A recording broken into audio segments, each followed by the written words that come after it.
நீங்கள்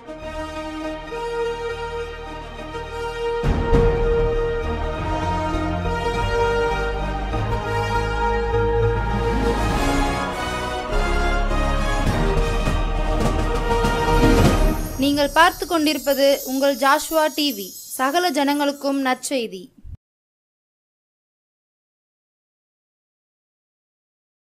பரலோக நாட்டிலே பரிசுத்த இயேசுவை பார்த்து மகிழ்ந்திடுவேனே, அல்லேலூயா பாடி மகிழ்ந்திடுவேனே, பார்த்து மகிழ்ந்திடுவேனே, அல்லேலூயா பாடி மகிழ்ந்திடுவேன். Thank you my master. நல்ல பிதாவே நன்றி சொல்கிறேன். கிருபைக்காக இறக்கத்துக்காக ஸ்தோத்திர பரிசுத்த ஆவியானவர் அடிமை மறத்து பேசுங்க ஆண்டவரே. இந்த செய்தி அநேகருக்கு பிரயோஜனமாக இருக்கணும். அநேகர் உள்ளத்தை தொடரணும். இயேசப்பா பெரிய அதிசயம் நடக்கணும். பாதுகாத்து கொள்ளுங்க. இயேசுவின் நாமத்தை ஜெபிக்கிற பிதாவே ஆமே. அன்பான ஜோஸ்வா டிவி நேயர்களுக்கு இயேசுவின் நாமத்திலே நன்றி சொல்கிறேன். ஆண்டவர் சர்வ வல்லவர். ஏசாயா தீர்க்கதரிசி புஸ்தகம் 40 அதிகாரம் 1 வசனம் இப்படியாக சொல்லப்படுகிறது, என் ஜனத்தை ஆற்றுங்கள் தேற்றுங்கள் சொல்லி. ஆற்றுங்கள் தேற்றுங்கள் அப்படின்னு சொல்கிற இந்த உலகத்தில் ஆற்றி தேற்றுறதுக்கு ஆள் இல்லாமல் நிறைய பேர் இருக்கிறாங்க. என்னை ஆற்றுறதுக்கு யாரும் இல்லையே, என்னை தேற்றுறதுக்கு யாரும் இல்லையே, இந்த கஷ்டம் உபத்திரத்தை நான் பாடுபடுகிறேனே, இந்த வியாதியோடு இந்த ரொம்ப வேதனைப்படுகிறேனே, என்னை ஆற்றி தேற்ற யாரும் இல்லையே நினைக்கிறீங்களா? ஆண்டவர் எவ்வளோ தெளிவாக சொல்லியிருக்கார் பற்றியில, என் ஜனத்தை ஆற்றுங்கள் தேற்றுங்கள் அப்படின்னு சொல்ல. இப்போ ஏசப்பா ஆற்றுகிற தெய்வம் தேற்றுகிற தெய்வம். ஆனால் கர்த்தர் சொல்கிறார் நீங்களும் ஆற்றுங்கள் தேற்றுங்கள்னு சொல்கிறார். ஏன்னா நிறைய மனுஷங்க கல் இருதயமாக இருக்காங்க. ஆற்றி தெரிய ஒருத்தர் கஷ்டப்பட்டாங்கன்னா அதை ஆற்று சொல்ல மாட்டாங்க, தேர்தல் சொல்ல மாட்டாங்க. கூட கொஞ்சம் என்னத்தையாவது சொல்லி கூட கொஞ்சம் வயிறை புண்ணாக்கி வேதனைப்பட்டு அழுதுட்டு கிடக்குன்னு சொல்லிடுவாங்க. சில மனுஷங்க அப்படி இருக்காங்க. அதனால தான் வசனத்தில் ஏசப்பா சொல்லியிருக்காங்க, என் ஜனத்தை ஆற்றுங்கள் தேற்றுங்கள் அப்படின்னு சொல்லியிருக்கேன். பாருங்கள், அது மட்டும் இல்லை, 2ஆம் வசனம் என்ன சொல்லுதுன்னா, எருசலேமுடன் பச்சமாய் பேசி அதன் போர் முடிந்தது என்று சொல்லுங்கள். எருசலேமுடன் பச்சமாய் பேசுங்கள். எருசலேம் அப்படின்னா யார்? எருசலேம்னா ரட்சிக்கப்பட்ட பிள்ளைகள் தான் எருசலேம்னு பேர். ஏன்னா வசனம் என்ன சொல்லுது? 9ஆம் வசனத்தில், சீயோன் என்னும் சுவிசேஷகியே நீ உயர்ந்த பருவத்தில் ஏறு, எருசலேம் என்னும் சுவிசேஷகியே நீ உரத்த சத்தமிட்டு கூப்பிடு. அப்போ எருசலேம் அப்படின்னா யாரும் சுவிசேஷம் சொல்கிறவர்கள், ஊழியக்காரங்க, அவங்க தான் எருசலேம். நீ பரம எருசலேமே பரலோகம் விட்டு இருங்க. பார்த்தீங்களா? சொத்துறோம். அந்த எருசலேம் அப்படின்னாலே ரட்சிக்கப்பட்ட அபிஷேகம் பெற்ற ஆண்டுடைய பிள்ளைகள் சுவிசேஷர்கள் சொல்லி தெளிவாக சொல்லப்பட்டிருக்கு. சியோன் என்னும் சுவிசேஷகியே. சியோன்னுனாலும் சுவிசேஷகந்தான், ஊழியக்காரங்க தான். எருசலேம் அப்படின்னு சொன்னாலும் சுவிசேஷகியேன்னு போட்டு பாருங்க, ஊழியக்காரங்க தான். சோத்திரம். அதனால் அவங்க என்ன சொல்லணுமா? என் ஜனத்தை ஆற்றுங்கள் தேற்றுங்கள். ஆற்றி தேற்றுகிற ஊழியம். ஆறுதலும் இயேசு ஆறுதல் தருகிறார். இயேசு தேற்றுதல் தருகிறார். தேற்றுகிற தேற்றரவாளன், ஆற்றுகிற ஆறுதலின் நாயகன் அவருக்கு பேர். ஆறுதலின் நாயகன், ஆற்றுகிறவர், தேற்றுகிறவர், தேற்றரவாளன். Praise the Lord. சோத்திரம். அன்பு பிள்ளைகளை, நம்ம மற்றவங்க பிரச்சனை நேரத்தில் கண்டிப்பாக நம்ம அவங்கள ஆற்றி தேற்றணும். பாருங்க, அதுக்கு தான் ஆண்டவர் நமக்கு அபிஷேகம் கொடுத்துருக்கிறார். எதுக்கு அபிஷேகம் கொடுத்துருக்க? நொறுங்குண்ட இருதயத்தை சோத்திரம் ஹல்லேலூயா தள்ளாத தெய்வம். பாருங்கள், நொறுங்குண்ட இருதயம் நொறுங்குண்டவர்களுக்கு காயம் கட்டுங்க. அதுக்கு தான் ஆண்டவர் அந்த அபிஷேகத்தை கொடுத்துருக்கிறார். சோத்திரம்.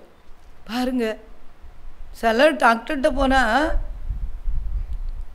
போனால் சில டாக்டரு சில நல்லா சோமாயிரும், கவலைப்படாதுங்க, சுகர் அதிகமாக இருக்குன்னு கவலைப்படாதுங்க, அந்த மாத்திரை சாப்பிடுங்க சரியாயிரும் அப்படின்னு சொல்லுவாங்க. அதிலே அந்த சுகர் சரியாயிரும். நிறைய பேருக்கு கொஞ்சம் சரியாயிரும் டாக்டர் அப்படி சொன்ன உடனே. சில டாக்டரு சுகர் கூடிட்டு 500க்கு மேலே ஆகிட்டு அது எல்லா டெஸ்ட்டும் எடுக்கணும் அது சாப்பிடக்கூடாது, ஆனை போன எப்பா நிறைய சொல்லி அவங்கள புண்படுத்தி ரொம்ப வேதனைக்குள்ளாகி அவங்க பேசுகிற வார்த்தையிலே மனநொந்து போயிடுவாங்க. வியாதி எங்கேருந்து சுகமாகும் பாருங்கள்.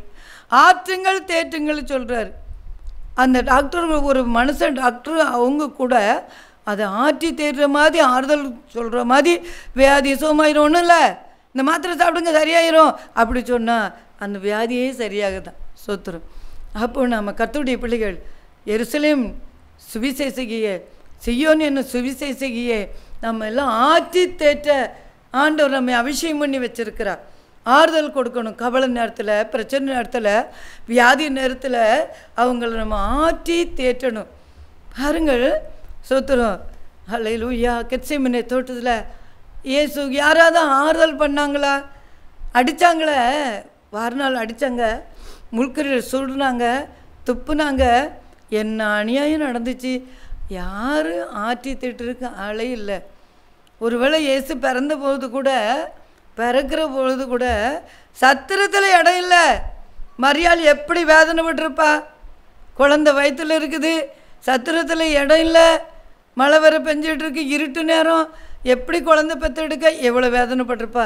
யாருமே ஆற்றி தட்டு அங்கே ஆளே இல்லை. பாருங்கள், ஆறுதல் சொல்லவோ அங்கே ஒருவர் இல்லை. அருமை ரட்சகர் தொங்குகிறார் தனியே. எங்கே கல்வாரி சிலுவையில் யாராவது ஆறுதல் சொன்னாங்களா? இல்லை, ஆறுதல் சொல்லலை. ஆறுதல் சொல்ல ஆளே கிடையாது. அந்த ஏசப்பா என்ன சொல்கிறாரு? ஆற்றுங்கள் தேற்றுங்கள் சொல்கிறாரு. அவருக்கு ஆறுதல் சொல்ல யாரும் இல்லை. எதுக்காக? அவர் அத்தனை பாடுகளை பட்டார்னா நமக்காக தான், நமக்கு ஆறுதல் கொடுப்பதற்காக, நம்மை தேற்றுவதற்காக தான் அத்தனை பாடு இயேசுப்பட்டார். அன்பு பிள்ளைகளே, ஒரு வேளை நீங்கள் இயேசுவை பற்றி அறியாமல் இருக்கலாம், இந்த செய்தியை நீங்கள் கேட்கலாம். உங்களுக்கு ஆற்றித்தட்ட யாருகளே இந்த உலகத்தில் மனசை பொல்லாதவனாக இருக்கிறான்னு அப்படின்னு நினைக்கலா? இன்றைக்கே முழங்கால் போட்டு இயேசப்பாவை தேடுங்க. இயேசப்பா எனக்கு ஒரு ஆறுதல் தாங்கன்னு சொல்லுங்கள், தேற்றுங்கன்னு சொல்லுங்கள். அவர் உங்களுக்கு இருதயத்தை ஆற்றி தேற்றுகிற தேவன். இருதயம் நொறுங்குண்டு போய் இருந்தால் கூட ஆண்டவர் ஆற்றி தேற்றி உங்கள் கவலையெல்லாம் மாற்றி கண்ணீரெல்லாம் மாற்றி அற்புதம் செய்கிற தேவன். அவர் ஆறுதலின் நாயகராக இருக்கிறார். அவர் தேற்றரவாளனாக இருக்கிறார். அதனால தான் என் ஜனத்தை ஆற்றுங்கள் தேற்றுங்கள். எப்படி சொல்லார் பற்றியலா? என் ஜனத்தை ஆற்றுங்கள் தேற்றுங்கள். அது மட்டும் இல்லை, எருசலேமிட பட்சமாய் பேசணுமா? அதன் போர் முடிந்ததுன்னு சொல்லுங்க. போர் முடிஞ்சிட்டுன்னு சொல்லுங்களேன். அது சொல்ல மாட்டாங்க நிறைய பேர். வியாதி முடிஞ்சிட்டு, வியாதி சுகமாயிட்டு அப்படி சொல்லிகிட்டே இருக்கணும். வியாதி இருந்தாலும் சுகமாயிட்டுன்னு சொல்லணும். பேய் இருந்தாலும் ஓடிட்டுன்னு சொல்லணும். அப்போ தான் அற்புதம் நடக்கும். பாருங்கள், போர் முடிந்தது, போர் முடிந்தது. சொத்துரும். பம்பாயில் போன வாரத்தில் ஊழியத்துக்கு போயிருந்தேன். அங்கே 12 வருஷமும் ஒரு பேய் ஒரு குடும்பத்தை ஆட்டி படைச்சி ரொம்ப அநியாயம் பண்ணியிருக்கு. பிள்ளைகளை படிக்க விடாது. ஃபோன்லேயே சோமணி தான் பிள்ளைகள்லாம் படித்தாங்க. பாருங்கள், பரிச்சை எழுத போச்சுலேயே ஃபோனில் சோமணி விடுவாங்க. 2 பிள்ளைகளையும் படிக்க விடாமல் கெடுத்துச்சு பிசாசு. அது மட்டும் இல்லை, கணவன் மனைவிக்குள்ளே சண்டை கொண்டு வந்து அந்த வீட்டுக்காரர் ஏன் மனைவி இப்படி சண்டை போடுறா அப்படின்னு நினச்சா அமைதியில் ஆயிடுவாராம். அந்த மாதிரி சண்டை போடுறதுக்கு சும்மா ஒன்றும் இல்லாத காரியத்துக்கு சண்டை, போர். கணவன் மனைவிக்கு அப்படி ஒரு போர் சண்டை மாற்றவே முடியல. 12 வருஷம் அந்த குடும்பத்தில் வேதனை. அது மட்டும் இல்லை, கம்பெனி சரியாக ஓடாது, பணம் கிடைக்காது. பணங்கள் மாதந்தோறும் ஒரு தொகை ஆஸ்பத்திரி போய்கிட்டே இருக்கும். எப்படி பற்றியெல்லாம் மனைவிக்கு சோமலாமாகி, அப்படி பிள்ளைகளை சோமலாமாகி ஆஸ்பத்திரி ஒரு தொகை பணம் போய்கிட்டே இருக்கும் வேஸ்ட்டாக. அதெல்லாம் போர் தானே அந்த குடும்பத்தில். எவ்வளோ போர் முடிந்ததுன்னு சொல்லுங்க அப்படின்னு ஏசப்பா சொல்கிறாங்க. பாருங்களேன் சோத்திரம். அதன் போர் முடிந்தது என்று சொல்லுங்க. போர் முடிஞ்சிட்டு, சண்டை முடிஞ்சிட்டு அப்படின்னு நம்ம சொல்லணுமா? அப்படி சொன்னால் முடியும். அந்த 12 வருஷம் இந்த பேயை ஏசப்பா கிருபையில் இப்போ நான் போயிருந்தேன். அப்போ தான் அந்த பேய் வெளிப்பட்டுச்சு. அது வரை ஜெபிச்சுட்டு சும்மா வந்துடுவேன். நான் ஜெபிக்கும் போது அந்த பேய் ஆடிச்சு பாருங்க. ஆடி என்ன சொல்லிச்சு தெரியுமா? நான் இவட்ட 12 வருஷம் இருந்தேன். இவ குடும்பத்தில் ஆஸ்பத்திரி செலவிழுத்து விட்டேன், கணவன் மனைவிக்குள்ள சண்டை இழுத்து விட்டேன், பிள்ளைகளுக்கு படிப்பு இல்லாமல் ஆக்குனேன், எப்பா தொழிலை அவள்கிட்ட ஆஸ்பத்திரி கொடுக்கும்படியா இப்படி பாருங்கள் அந்த பேய் சொல்லிச்சு பாருங்கள். அப்படி சொல்லி ஆடி ஓடு விசாச. அப்படி ஏசப்பா ஏன்னா கிருபை கொடுத்துருக்காரு. இயேசுவின் நாமத்தில் பிசாசுகளை துரத்துங்கள் அப்படின்னு சொல்லி நாமத்தினாலே பிசாசுகளை துரத்துங்கள் அப்படின்னு உயிர்த்தெழுந்த வல்லமை ஆண்டவர் அந்த சொல்லியிருக்கிறார், உயிரோடு வந்து சொல்லியிருக்கிறார். பாருங்கள், பிசாசுகளை துரத்துகிற வல்லமை. ஏசப்பா கிருபையால ஜெபிச்ச பிறகு தான் நான் போகிறேன், என்னை இனிமேட்ட இருக்க முடியாது அப்படி சொல்லி ஏசப்பா வந்துட்டாங்க, என்னை விரட்டிட்டாங்க, என்னை நான் இருக்கவே மாட்டேன், இவட்ட நீ குடும்பத்துக்கு வரமாட்டேன், பிள்ளைகிட்டையும் வரமாட்டேன் அப்படின்னு சொல்லிட்டு ஓடியே போயிட்டு அந்த பிசாசு. பாருங்கள், ஆண்டவர் பெரிய காரியங்களை செய்கிறவர். ஆண்டவர் செய்ய நினைத்தது தடைபடாது. அல்லேலூயா. அவர் அற்புதங்களை செய்கிறவராக கடந்து வந்திருக்கிறார். ஒரு குடும்பத்தில் 14 வருஷம் பிசாசு பாருங்க, அதை நோயாக கொண்டு வந்து ஒல்லி ஆகி சாப்பிட முடியாமல் ஆகி ரொம்ப சீரியஸாக ஆகிட்டு அதை கூட ஏசப்பா அந்த வியாதியை மாட்டி சுகம் கொடுத்துருக்காங்க. வருஷ கணக்கில் பிசாசு இப்படி குடும்பங்களை பாழாக்கி கொண்டு இருக்கிறான். ஆனால் ஏசப்பா என்ன சொல்கிறாங்க பாருங்க, போர் முடிந்தது. அல்லேலூயா. அந்த பிசாசு போர் முடிஞ்சிட்டு சொத்து நிச்சயமாக முடிவு உண்டு. உன் நம்பிக்கை வீண் போகாது. நீ ஆண்டவர் மேலே நம்பிக்கை வச்சிருக்கிறனால நிச்சயமாக அந்த போர் முடிஞ்சிடும், அந்த சண்டை பிசாசு முடிஞ்சிடும். முடிஞ்சு ஓடிட்டு அதுக்கு மட்டும் இல்லை, என்ன சொல்கிறாருன்னா, அதன் அக்கிரமம் நிவிருத்தி ஆயிட்டுன்னு சொல்லணுமா. அக்கிரமம் நிவிருத்தி ஆயிட்டு. அக்கிரமம் மிகுதி ஆனால் பாருங்க, அன்பு தணிஞ்சு போயிட்டு. இந்த உலகத்தில் அன்பு கிடையாது. அக்கிரமம் மிகுதி ஆகுறதுனால மனுஷனுக்கு அறிவு பெருத்து போச்சு. நிறைய அறிவுகள் இருக்குது, ஆனால் சொத்துரும் அன்புலாம் தணிஞ்சு போச்சு. அக்கிரமத்தை ஆண்டவர் நிவிருத்தி ஆயிட்டு அப்படின்னு சொல்லியிருக்கிறாரு. ஒரு வேளை நீங்கள் பாவங்க செஞ்சுருக்க, அக்கிரமம் செஞ்சுருக்கலாம், விபச்சாரம் பண்ணியிருக்கலாம், பேசித்தனம் பண்ணியிருக்கலாம், களவு செய்திருக்கலாம், குடிச்சிருக்கலாம், கொடுமை பண்ணியிருக்கலாம், மனைவியை கூட அடிச்சிருக்கலாம். இப்படிப்பட்ட பல கொடுமை பண்ணார் கூட இந்த பாவம் நிவிருத்தி ஆயிட்டுன்னு சொல்கிறார். அந்த பாவத்தை மன்னிக்க இயேசு ராஜா அவர் இரத்தத்தை சிந்திருக்கலாம். அந்த இரத்தத்தின் மூலமாக உன்னுடைய பாவங்கள் இரத்தாம்பர சிவப்பாக இருந்தாலும் அதை பஞ்சை போல வெண்மையாக்கி வச்சோன்ன கத்தை உன்னுடைய அக்கிரமத்தை நிவிருத்தியாக்கி விட்டார். அந்த பாவத்தை நிவிருத்தி ஆகிட்டுன்னு சொல்லு அப்படின்னு சொல்லியிருக்காரு. அது மட்டும் இல்லை, என்ன சொல்லியிருக்காரு பாருங்க. அல்லேலூயா, ஸ்தோத்திரம். அல்லேலூயா. கர்த்தர் நல்லவர். போர் முடிஞ்சிட்டு சண்டை முடிஞ்சிட்டு சொல்லுங்க அப்படின்னு சொல்லியிருக்காரு.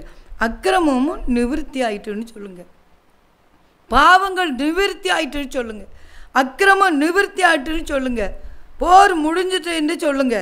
ஏசப்பா சொல்லியிருக்காருங்க பார்த்தீங்களா. அது மட்டும் இல்லை, கர்த்தரின் கையில் சோத்திரம் அது தன் சகல பாவங்களின் நிமித்தமும் கர்த்தரின் கையில் ரெட்டிப்பாய் அடைந்து தீர்ந்தது. சில குடும்பத்தில் பாவத்தின் நிமித்தம் சில போராட்டம் வந்திருக்கும், சில பாடுகள் வந்திருக்கும், சில நிந்தைகள் அவமானங்கள் வந்திருக்கும். எது நிமித்தம் வந்துச்சுன்னு உங்களுக்கு தெரியாது. ஏன் என் குடும்பத்தில் இப்படி வருது, ஏன் இந்த குடும்பத்தில் நிந்தை அப்படின்னா, ஒரு வேளை அப்பா அம்மா செய்த பாவங்கள் அது நிமித்தம் நிந்தைகள் அவமானங்கள் போராட்டங்கள் எல்லாம் வந்திருக்கும். அது ஆண்டவர் என்ன சொல்கிறாரு, அது கர்த்தரின் கையில் ரெட்டிப்பாய் அடைந்து தீர்ந்தது, அடைஞ்சு முடிஞ்சிட்டு அதை இன்னும் நினைக்க வேண்டாம் என்று கூறுங்கள் அப்படின்னு தேவன் சொல்லுகிறார். எவ்வளோ பெரிய கர்த்தர் பாருங்கள். அது மட்டும் இல்லை, பள்ளமெல்லாம் உயர்த்தப்பட்டு சகல மலையும் குன்றுகளும் தாழ்த்தப்பட்டு கோணலானது செவையாக்கி கரடு முரடாந்து சமமாக்கப்படும் அப்படின்னு சொல்லுங்கன்னு சொல்கிறார். கர்த்தருடைய பிள்ளைகள் வாழ்க்கையில், அன்பு பிள்ளைகளை, நிச்சயமாக தேவன் அப்படி ஒரு அற்புதத்தை உங்கள் வாழ்க்கையிலே செய்வேன்னு சொல்லி வாக்கு பண்ணுகிறா. அநேக குடும்பத்தில் போர், பிள்ளைகளும் பார்த்துக்கோன்னா 2 பிள்ளை தான் பற்று வச்சுருப்பாங்க, 2 பிள்ளையும் சண்டை போட்டுகிட்டே இருக்கும். போர், ஐயோ என்னைக்கு இந்த போர் முடியும்னு நினைப்பீங்க. அந்த ஆண்டவர் இந்த பிள்ளைகளுக்கு இருக்க சண்டையை எடுத்து போடுகிறா. குடும்பத்திற்கு சண்டையை போர் முடிந்தது என்று சொல்கிறார். அது மட்டும் இல்லை, ஊரில் சண்டை. நிறைய ஊரில் பார்த்திங்கன்னா எப்போதும் சண்டை போட்டே இருப்பாங்க. எங்கள் ஊர் பாருங்கள், பெரிய நாடார்குடி இப்படின்னு ஒரு ஊர், கிராமம். ஆனால் அந்த கிராமத்தில் சண்டை போட்டாங்கன்னா தெருவில் இன்னும் மண்ணாளி தட்டுவாங்க கெட்ட வரத்தை போட்டு. அப்போ பாருங்கள், அந்த போர் முடிந்தது அப்படி சொல்லுங்கள். அந்த ஊரில் நாங்கள் ரட்சிக்கப்பட்டு அபிஷேகம் பெற்றதுனால இன்றைக்கி அந்த போர் சண்டையை அந்த ஊரை விட்டு விரட்டியிருக்காரு. இப்படி நிறைய காரியங்கள் ஆண்டவன் நல்லது செய்துகிட்டே இருக்கிறார். அது மட்டும் இல்லை, தேசத்தில் போர் முடிந்தது. தேசத்தை எங்கே பார்த்தாலும் பிரச்சனை, எங்கே பார்த்தாலும் போர் நடந்து கொண்டே இருக்கிறது. அதெல்லாம் கர்த்தர் மாற்றி போடுகிற தெய்வம், சண்டையெல்லாம் மாற்றுகிற தெய்வம். நம்ம ஜெபிச்சா நிச்சயமாக அற்புதங்களை செய்ய அவர் வல்லவராய் இருக்கிறார். சஞ்சலம் தவிப்பும் ஓடிப்போம், சந்தோஷம் மகிழ்ச்சி அடைவீர்கள் அப்படி சொல்லி வேதத்திலே சொல்லப்பட்டிருக்கிறது. பாருங்கள், ஆண்டவராக தேவன் நம்ம கூட வந்து பெரிய காரியங்களை செய்கிறார். அதனால் அந்த போர் முடிந்தது கர்த்தர் சொல்கிறார். Praise the Lord. ஆண்டவர் அதிசயம் செய்கிறவர். அது மட்டும் இல்லை, தளர்ந்த கைகளை திடப்படுத்துங்கள், தள்ளாடும் முழங்கால்களை பலப்படுத்துங்கள், மனம் பதறுகளை பார்த்து நீங்கள் பயப்படாதிருங்கள், திடன் கொள்ளுங்கள். இதோ உங்கள் தேவன் நீதியை சரிக்கட்டவோ, உங்கள் தேவன் பதிலளிக்கும் வருவார் என்று சொல்லுங்கள் அப்படின்னு என்ன தெளிவாக போட்டிருக்கு பாருங்க. அதனால் யாரும் நீங்கள் கவலைப்படாண்டா. ஆண்டவர் ஆற்றி தேற்றுகிறவர், ஆறுதலின் நாயகன், தேற்றரவாளர் உங்கள் குடும்பத்தில் இருந்து கண்டிப்பாக உங்களை ஆற்றி தேற்றி உங்கள் கண்ணீரை துடைத்து மனப்பதறாதுங்க. ஏசப்பா பாகத்திலே மனசு சொல்லி ஜெபம் பண்ணுங்க, அற்புதம் நடக்கும். ஆண்டவர் அப்படி செய்யறதுக்காக நன்றி. எல்லாரும் கண்கள் மூடி நம்ம ஜெபிக்க போகிறோம். ஏசப்பா எங்களை ஆற்றி தேற்றுங்க. எங்களுக்கு யாரும் இல்லை ஆற்றி தேட்ட, மனுஷன் யாருமே இல்லைன்னு நினைக்காதுங்க. ஏன்னா ஏசப்பாவுக்கு யாருமே இல்லை ஆற்றி தேட்ட, அவர் நம்ம ஆற்றி தேட்டுகிற தெய்வம். அதனால் பாருங்கள், எந்த மனுஷனும் எங்களை ஆற்றி தேட்ட யாரும் இல்லையே. எங்கள் குடும்பத்தில் கடன் பிரச்சனையில் தவிக்கிறோமே, எங்களுக்கு உதவி செய்ய யாரிலேன்னு நினைக்கிறாங்க. ஏசப்பா உதவி செய்ய வல்லவராக இருக்கிறார். நாங்கள் வியாதியில் தவிக்கிறோமே, ஆஸ்பத்திரி எல்லா பணமும் போய்கிட்டு இருக்க, எங்களுக்கு ஆற்றி தேட்ட யாரிலையும் நினைக்கிறீங்களா? கவலைப்படாதுங்க. ஆண்டவர் பெரிய அதிசயம் செய்ய, நீ விசுவாசித்தால் தேவனுடைய மகிமை காண்பாய் என்று பரிசுத்த ஆவியானவர் சொல்கிறார். நிச்சயமா அற்புதம் செய்வேன்னு சொல்லி வாக்கு பண்ணுகிறார்.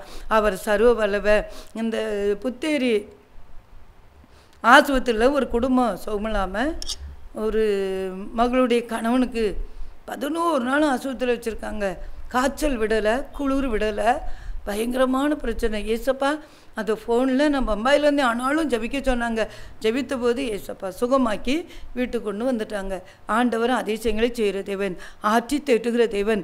நேரில் போய் ஆற்றி தேற்றி ஜபிச்சுட்டு வந்திருக்கேன். அதே போல் அன்பு பிள்ளைகளை ஆற்றுங்கள், தேற்றுங்கள். கர்த்தர் அற்புதங்களை செய்கிறவ. கண்கள் மூடி ஜெபிப்போமா. பரலோக தந்தையே நன்றி சொல்கிறேன். இந்த நல்ல நேரத்துக்காக நன்றி சொல்கிறேன். ஏசப்பா எந்த ஜனங்களும் ஆறுதல் இல்லைன்னு சொல்கிறாங்களோ, எனக்கு தேற்றுகிற யாரும் இல்லைன்னு சொல்கிறாங்களோ, அவங்களுக்கு ஆற்றி தேற்றி சொல்லியிருக்கீங்க. நீங்களே ஆற்றி தேற்றுங்க ஏசப்பா. ஆறுதல் கொடுக்கிற தெய்வம், தேற்றுகிற தெய்வம். Thank you Lord.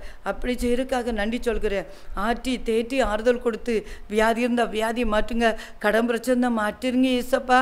பிள்ளைகள் சரியில்லைன்னா அதை மாற்றிருங்க. போர் முடிந்தது சொல்லுங்கள். குடும்பத்தில் பிள்ளைகளுக்கு சண்டை இருந்தால் எடுத்து போட்டுங்கப்பா. கணவன் மனைக்குள்ள சண்டை இருந்தால் எடுத்து போட்டுங்கப்பா. சண்டை விசாசனம் எடுத்து போடுங்க.